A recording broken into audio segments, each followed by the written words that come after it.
talking? You know?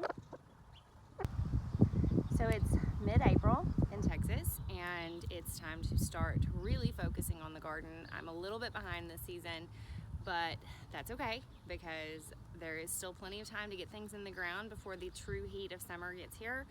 And what I'm gonna do today is a little bit away from what a normal gardener would do, but I know my garden well enough after 8 seasons that I know I'm gonna be okay doing this. So I'm gonna plant some brassicas today.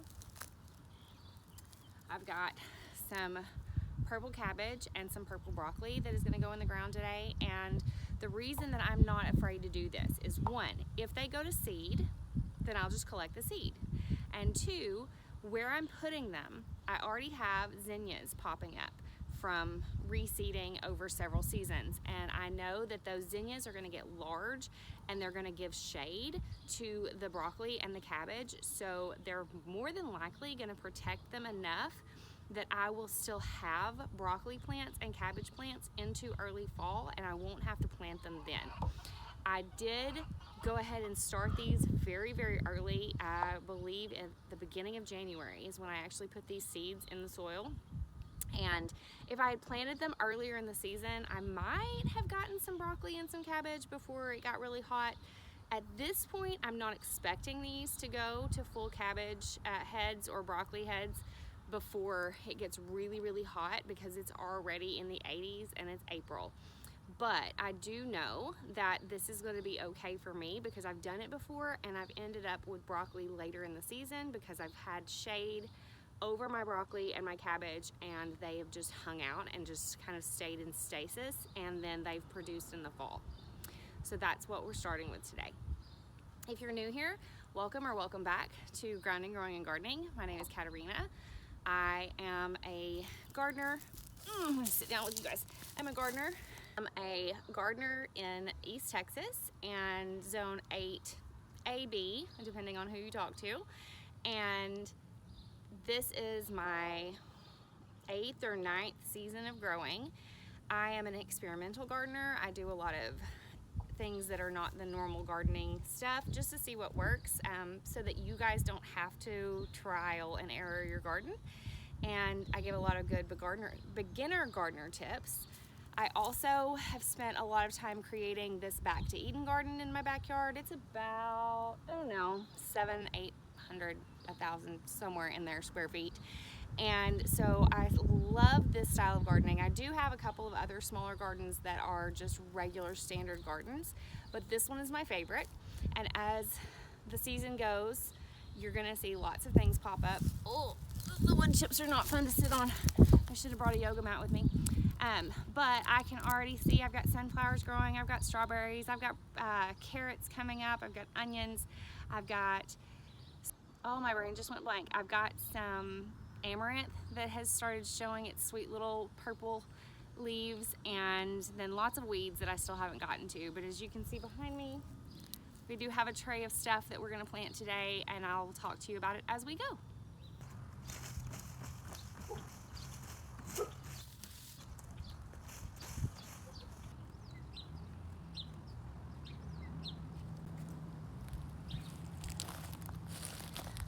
This is borage, and borage is a really pretty little purple flower. It also is edible, but it also makes a really good trap crop for a lot of plants. So I'm gonna be interplanting some borage. I only got 3 to grow from seed, and then I ran out of seed. The germination wasn't great on the seeds that I had left over, but that's okay because I'm gonna keep a couple, the other 2 that I have, to put around my tomatoes, but this is gonna go in here with the brassicas.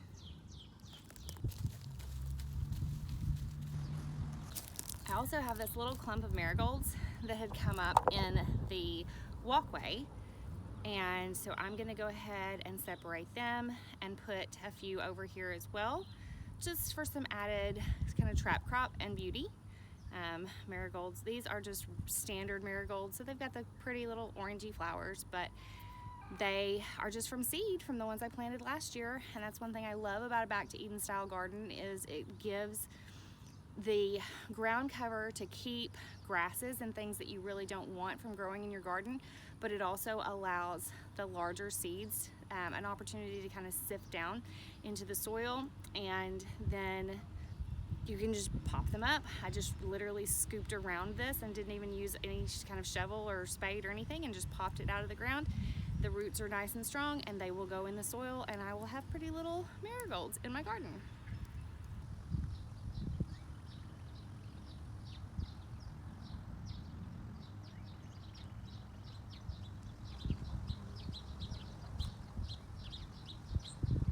I think I'm pretty good with that layout. I think I just decided I'm also going to bring some beans and just interplant some beans to give a little more shade and cooling, because obviously they'll harvest at different times and it will be just fine. I like a little bit of a chaotic garden. As you can see behind, there's lots of garlic. Of course, some flower weeds over here. I do have the fig, and there is some cornflower, some purple cornflower over here.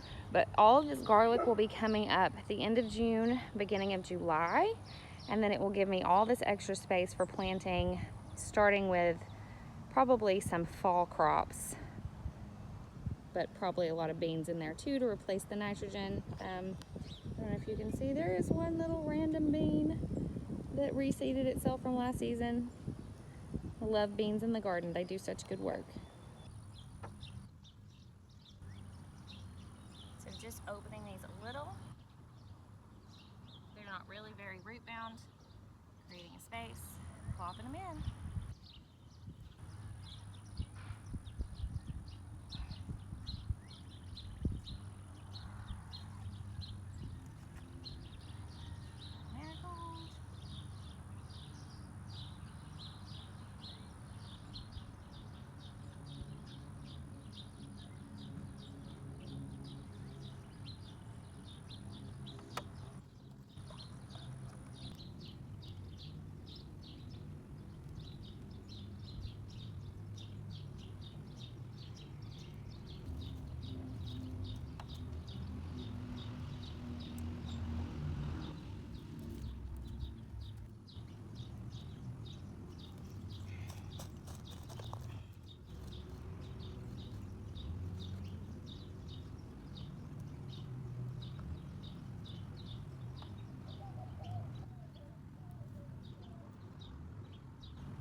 Like a tomato, borage is going to have all of these little fibers on the stem. Those will turn into root structure. So I'm going to lay this sideways in the soil, and I'm going to make sure that this top part obviously is out of the ground, but it will create a nice deep root structure and give me a nice healthy plant in here with all my brassicas.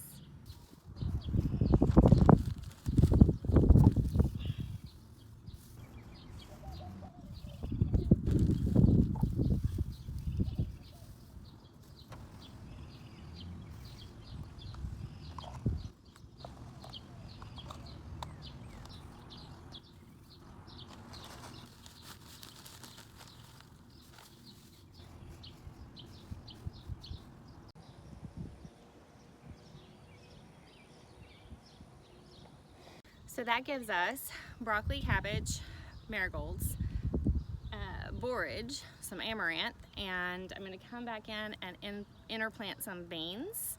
That'll be a nice little microculture for that section of the garden. It's just a tiny little section, and and there's a sunflower over here. I don't know if you guys saw that in the background, but there is a sunflower coming up that I believe came from my sunflowers last year. I'm crossing my fingers and hoping that's not one that the birds just planted from the chicken feed, but we'll see.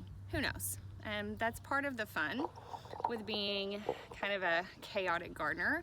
A little bit, definitely neurodivergent gardener. Every year I learn new things because I make mistakes and because I just let things grow to see what they are. And that's how I learned what a lot of things look like as babies, right? Like my zinnias, I planted one season 5 seasons ago, and I haven't planted a single zinnia since because I haven't needed to. They grow every year. Now I know what the babies look like. As soon as they come up, I'm like, oh, there's some zinnias over there, there's some zinnias over there, and I just kind of mulch around them so they don't get stepped on, and then let them do their thing. And if they're not in, I mean, if they're in the middle of a row, that's great. If they're in the middle of an aisle, a walkway, I might move them, but also I might not. So anyway, thanks for hanging out with me today. Appreciate you being here as always, and remember to stay grounded, keep growing, don't forget to water yourself. I'll see you next time.